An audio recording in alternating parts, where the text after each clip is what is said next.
Hey everybody, so we're going to go over chapter 5 today. Let me go ahead and share my screen and we will get started.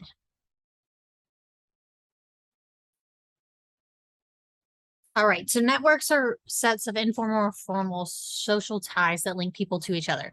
So you can have social networks, you can have academic networks. Networking is really just a way in which we gather up social resources to get further along or to get something or to create bonds or to again to link each other. So people rely on their personal networks to gain advantages, but not everyone has equal access to those networks, right? And we're going to talk about that here in a minute. So one difference between biological and social networks is that social life contract does not always have to be close and meaningful. So you can have a social network, say maybe your boss, that maybe you have this boss and while he knows you do, or he or she knows you do a good job, they may not be the most, I guess, warm person in the world. So sometimes it feels like a very, I don't know, off balance relationship because there is a hierarchical structure within that department. But at the same time, say then that same boss uses that social network and that garners you access to maybe a promotion within the department, or maybe to be a boss of another department within the same company, or is a letter of reference for you if you're moving to a different company. All like while that relationship wasn't necessarily super close, that still was a social network that allowed you the ability to garner something from it, right? So we're going to talk about how social scientists demonstrate that there can be enormous strength in weak ties, particularly among those with higher socioeconomic groups. So you're going to notice that the higher up you go in socioeconomic status and or in any hierarchical structure, the more likely you are to be able to benefit from networking within that structure. So super, super, super rich can call on other super rich people that they may not even know to back them in ways that people below the poverty line can't. They couldn't call on that rich person or necessarily even another impoverished person.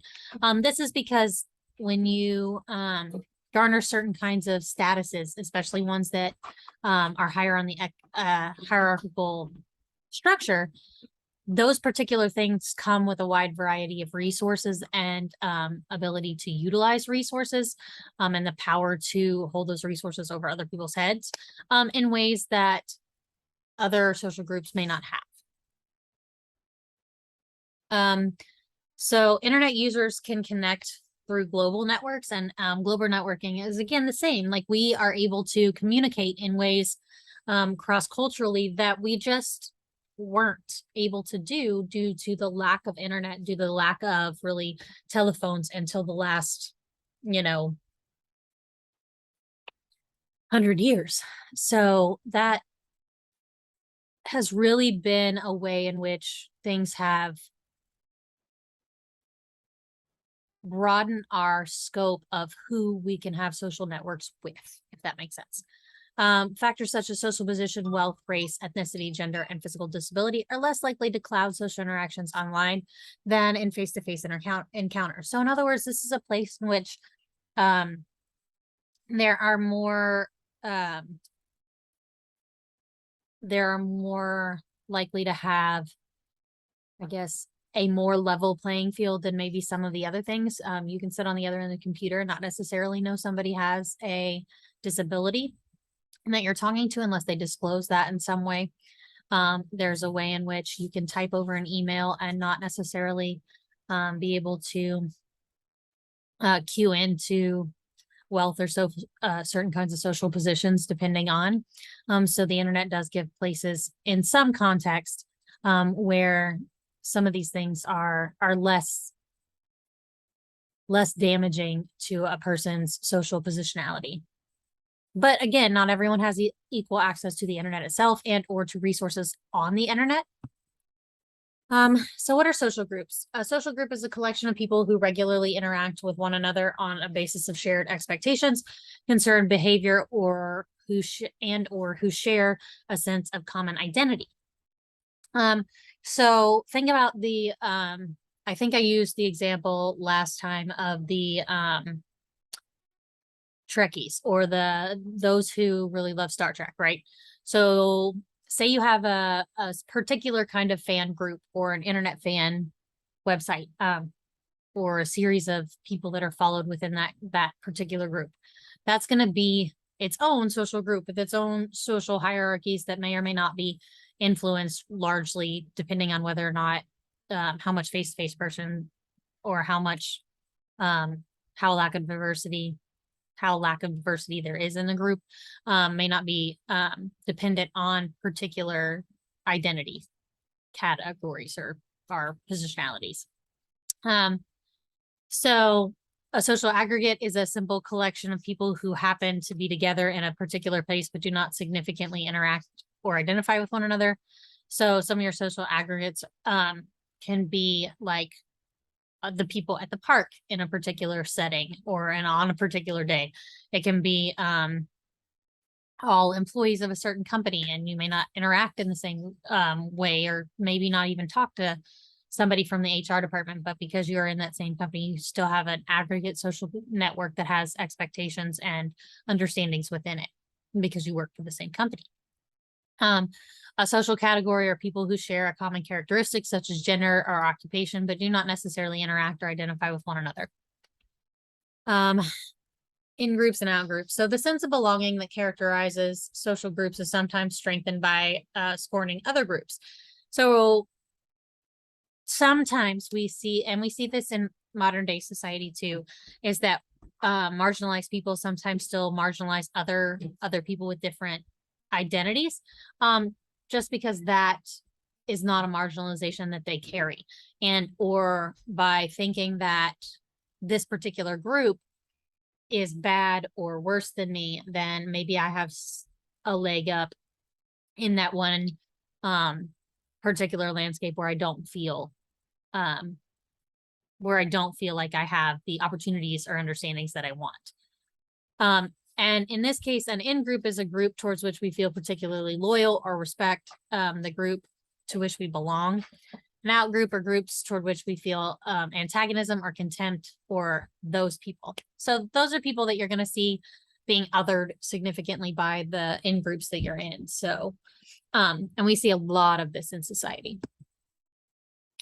So primary groups are groups that are characterized by intense emotional ties, face-to-face interaction, intimacy, a strong, enduring sense of commitment. So generally, those are going to be your family dynamics, maybe your religious dynamics, maybe your close friendships, your close social circles, maybe clubs or memberships you're part of, stuff like that. Secondary groups are going to be groups characterized by large size and be impersonal, fleeting, and have fleeting relationships. So your secondary groups, again, are going to be on a grander scale. They're going to be maybe the company you work for. And they're going to be maybe the gender you are. They're going to be all of these kind of things where you're going to have a wide variety of individual relationships and or personalities within this group. For most of human history, nearly all interactions took place within primary groups. This pattern began to change with the emergence of a larger agrarian,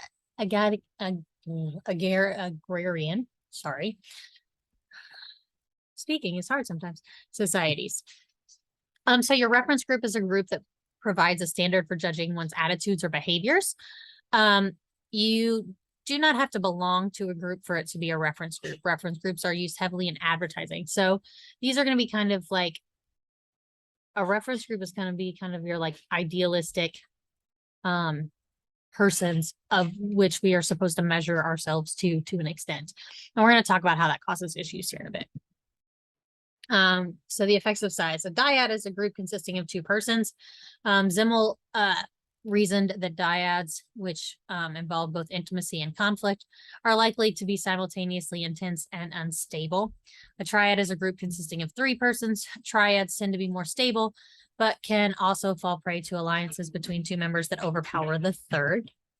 In most cases, as groups grow in size, their intensity decreases while their stability and exclusivity increase.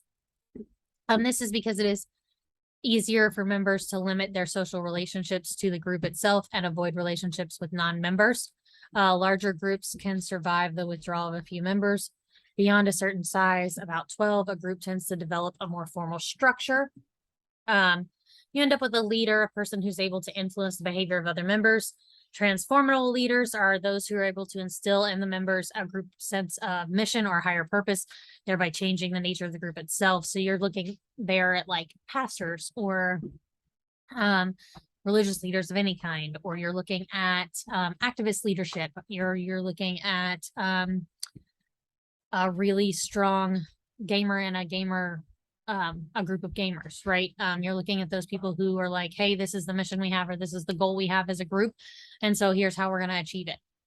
Transactional leaders are leaders who are concerned with accomplishing the group's task, getting group members to do their jobs, and ensuring that the group achieves its goals. So these are the more functional leaders. These aren't the ones that are like calling on people to have these particular ideologies or to want to do these particular things. These are ones that are more like, hey, this is my function is to really keep the ship moving, right? Like to keep everybody doing the job they need to do to keep us moving in the right direction. Ash line experiment showed that many people are willing to discount their own perspectives rather than buck up against the consensus. And Milgram's experiment, which would not be allowed today, showed that ordinary citizens will obey orders given by someone in the position of power, even if those orders have horrible consequences. And so, again, we're looking at group dynamics and whether or not you will push back on a group depending on your ideals, depending on how bad a particular person in a group is. And particularly, we're talking about violence here. We're talking about really horrible measures to which people didn't buck up against because they were playing the role that they thought they had in a group and or were playing up to that individually. I'm not going to stand up in a given situation because the group's not standing up in a given situation. And we see that quite often in our communities even now. We can think about we can think about many domestic violence situations. We can think about many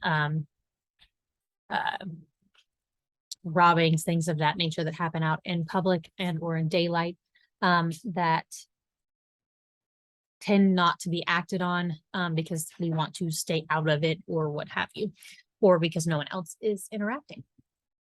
Groupthink is a process by which members of a group ignore ways of thinking and plans of action to go against the group's consensus. Groupthink may facilitate reaching a quick consensus, but the consensus may also be ill-chosen. So again, for in those particular settings where we talk about violence being done in front, but nobody actually stepping forward, there's in that moment a group consensus that we're not going to react, we're not going to interact. The problem here is that by choosing that and having all of you essentially choose that by not getting involved, that particular consequence is that person continues to feel that experience, continues to have that violence done against them. And so really looking at group dynamics and who's making those decisions and who's following those decisions versus who's not, versus why we're not going against it or changing the dynamic, it's really important.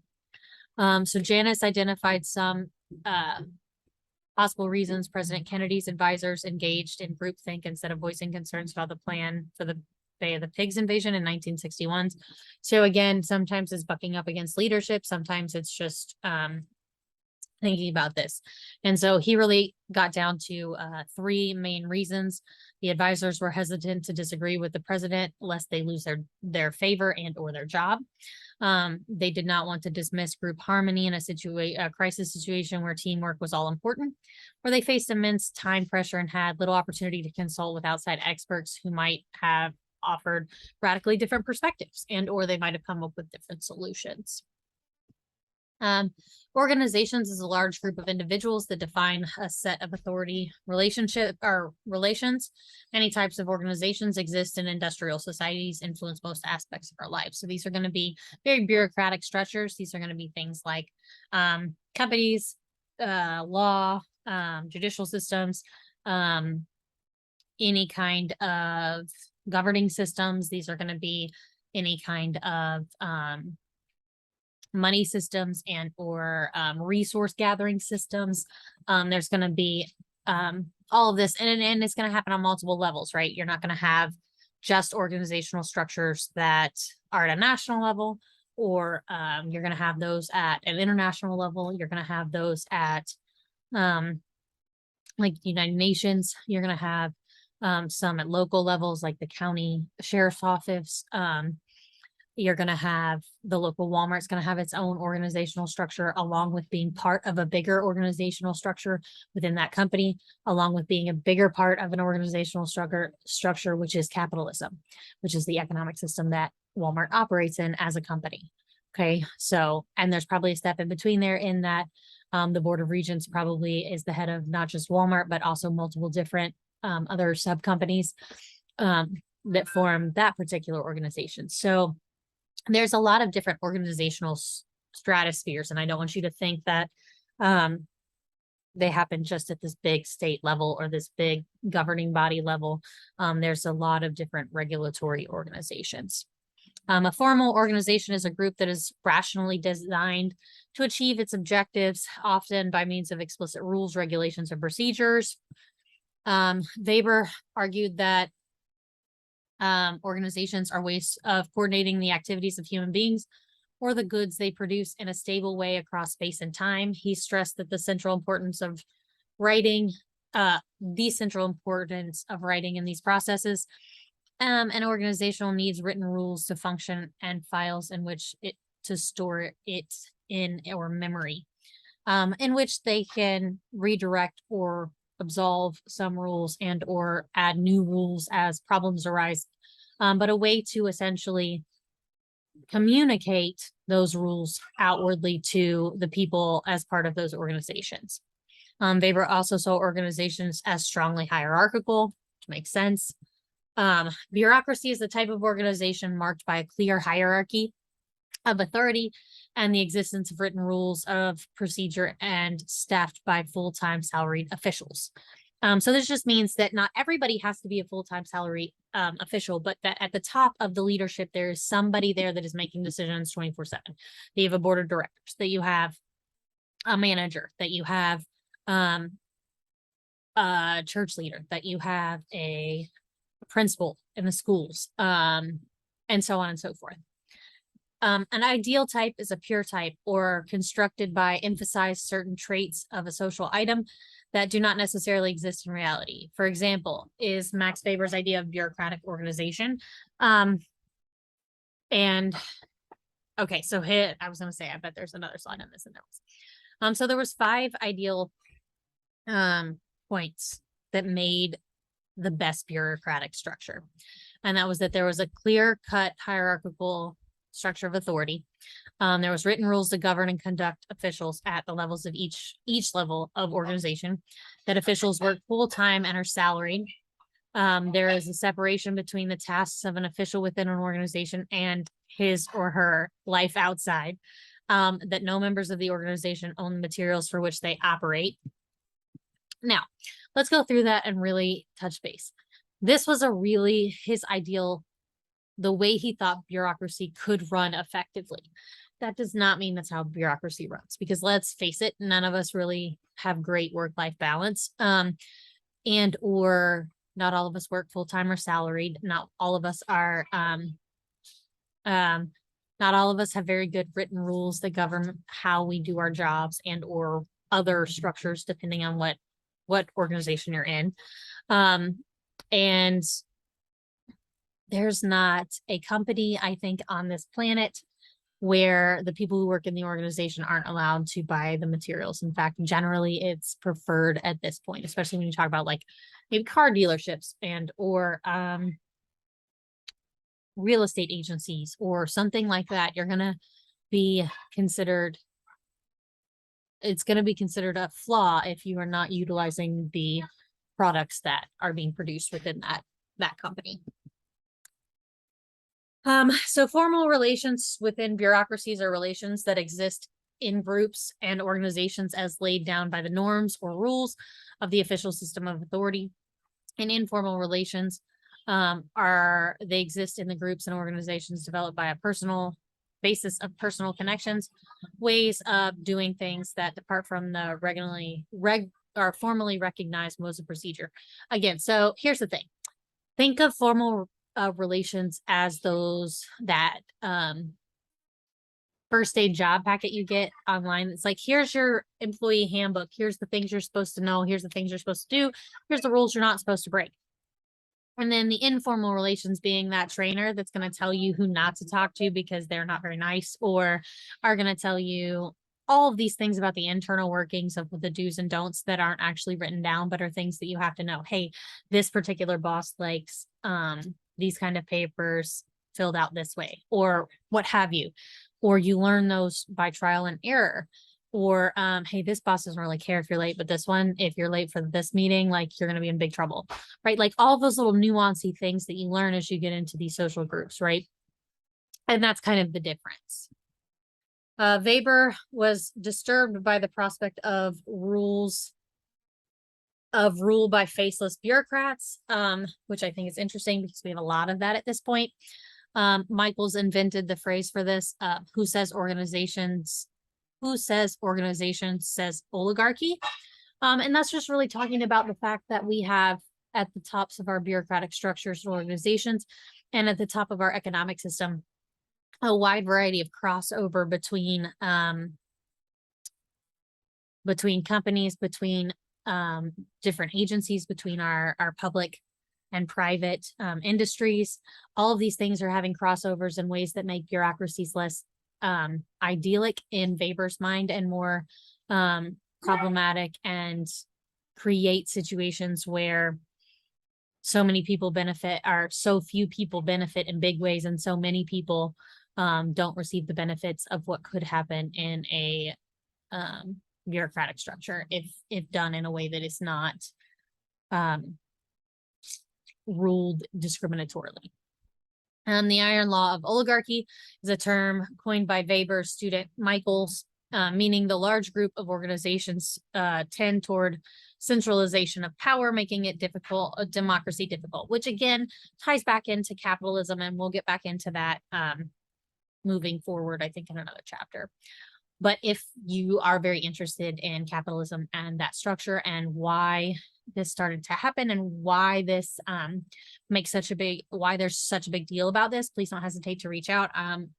Economic theory is interesting to me and something that I find enjoyable to talk about.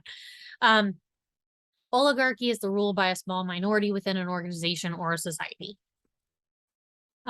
So gender and organization. So let's talk a little bit about feminism, and then we're going to talk a little bit about gendered variance within the workplace. So feminists have argued that there are two main ways in which gender is embedded into the very structure of modern organizations. One, that bureaucracies are characterized by occupational gender segregation, and two, that the idea of bureaucratic career was in fact a male career in which women played the crucial supporting role. So again, this is going to show that the first one really talking about the fact that we gender our jobs in ways that, like, when you think of a nurse, most of the time you think of a female person. When you think of a teacher, most of the time you're going to think of a female person. But when you think of the principal, which is the higher person in that particular organization, or the board, you're going to think of men. And the reason that is because society has embedded gendered notions of jobs, and those have carried out into ways in which discrimination has happened, and or a lack of female voices and or non-binary voices or trans voices in positions of power within a whole bunch of different organizations. Early feminist writers argued that as a result of these two tendencies, modern organizations have developed as male-dominated preserves in which women are excluded from power, denied opportunities to advance their careers, and victimized based on their gender through sexual harassment, discrimination, and sexual violence. All right. So is bureaucracy an outdated model?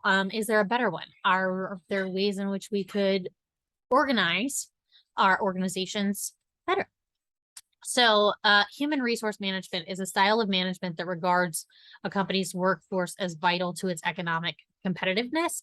And this is really talking about a more humanistic way of managing. And so really it's talking about the fact that if we have a workforce that can't stand us and that it can't stand their job, they're going to be high turnover rates. We're going to be training a lot of people. We're going to be putting in a lot of more money into the hiring and training processes than maybe we deem is cost effective. On the flip side, you have corporate culture, an organizational cultural involved in rituals, events, or traditions that are unique to a specific company. So Google's a good example of this, of corporate culture that fosters creativity and collaboration, though they've come under the same kind of gendered scrutiny by women who have worked there. But really, when you're looking for a corporate culture, unfortunately, corporate culture can be bad or can be good. You can have a corporate culture that really feels like you can't quit your job, or that there is a demand on you that is unhealthy and or going to limit your ability to do other things, including acquire a new job. You also have corporate culture that's going to build up esteem within the company and really make people want to work there. And a lot of that comes down to depending on what the culture is, who's there working in those groups, and what dynamics are and hierarchies are playing out within that setting. So informational technology is a form of technology based on information processing and requiring electronic circuitry. Telecommuting is an example of how large organizations have become more decentralized as more routine tasks have been automated or rendered obsolete by technology. So you're going to talk about, like, every time you call into a customer service agency for a big company, and you hear the robotic, here are your options button, and you end up in this cycle of, these are not the options I want, like, please get me a customer service representative, over and over and over again. This is a form of where information technology has not always been the most productive for the consumer, but it's something that is more cost effective for the company. And so those organizations have chose to do that anyway. So the McDonaldization of society. So this is actually a very interesting idea, and it's a book by Ritzer that I read when I was an undergrad, and it was a process by which the principles of fast food restaurant are coming to dominate more and more of Americans' sectors of society, as well as the rest of the world. So this is really, their guiding principles are efficiency, calculability, uniformity, and control through automation. And that's not just, we're saying automation in the sense of like technology, but also automation in the sense of that every time you answer the phone, or every time you buzz in to make an order, or every time somebody greets you over that drive-through window, you're getting the same exact words. Why are you getting the same exact words? Because they want that uniformity, and they want that feeling of notion of you're going to get the same thing no matter which Walmart or which McDonald's you go to across the United States. It's not always the case, but that's the goal, right? And that it's gonna be quick, fast, easy, and that people can get their hands on this relatively quickly. Ritzer argues that McDonaldization is making social life more homogenous, more rigid, and less personal. So group life and or organizations and or technology all impact us in very real ways. We talked about networking at the beginning. When you have a good social network, you have a lot of what is called social capital. And this is just the social knowledge or connections that enable people to accomplish their goals and extend their influence. Social capital encompasses the use of social networks, the sense of mutual obligation and trust, and an understanding of norms that govern effective behavior and other social resources that enable people to act effectively. And this includes things like being able to garner bank loans, to be able to talk to people outside your own company. It includes being able to have influence over the policies that affect your organization. It includes being able to, in some ways, run for positions of power within your companies. All of these things are acquired through social capital. Getting into grad school is a form of networking you have to do because you have to have so many letters of reference, right? If you don't have those letters of reference, you're not going to be able to really even fill out the application completely, and thus you're not going to get into the programs that you probably want to get into. And those things require this kind of social networking and social capital. And one of the things that they tell you in particular higher ed situations is that social networking and social capital are some of the most important parts of your education, because it allows you the space to have people to call on as you move forward in your careers. So Putnam distinguishes two types of social capital, which is bridging and bonding. Bridging social capital unifies people across social differences. It is an outward looking and inclusive, versus bonding, which is referencing exclusive identities and homogenous groups. It is an inward looking and exclusive. So you have sorts of kind of social capital bonds between maybe say women, or maybe say persons of color. And those particular social bonds are going to be because you have a specific type of identity or a specific type of ideal that has allowed you to form a understanding that, well, you are part of us, you are part of the in-group, and that in-group is going to allow me to be, allow me a certain kind of social capital within that in-group. Now, it's also going to exclude possibly someone else that needs that social capital. But because they're not part of that in-group, they're going to miss it. Whereas bridging is the opposite, right? So it's going to be, hey, we're going to bridge social social capital, say two different activist groups. Maybe we'll give an example. Black Lives Matter and the LGBTQ plus fight for rights. Okay. In a lot of ways, Black Lives Matter is the most racial and sexuality and gender normative or gender identification inclusive space in an advocacy field than there has been ever. And that part of that comes from this bridging of social capital. Hey, if we stand together as a united front with these two kind of social groups, we're going to be able to articulate a lot more of our social problems and get a lot more people the social capital of being able to make changes, right? And that's just an example.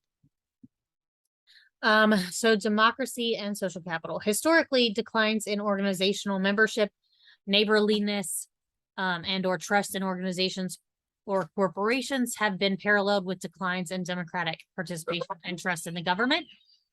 We're seeing a little bit of that in the US, and we'll probably get into that more as we get into unrest and things of that nature within the chapters. High levels of voter turnout in the most recent presidential elections provide some optimism for the future of America, but most other indicators of social participation do not look so encouraging. All right. So I want you to go through, kind of review what we've talked about here, review what it is that you might have questions about. If you can't answer these questions in the review and discussion section, or you feel like you still don't quite understand what something is, please don't hesitate to reach out. We can talk through it. We can figure out ways in which I can give different examples to kind of help you figure out what ways might better help you understand. So as always, please reach out if you need anything, and thank you so much for being part of this course.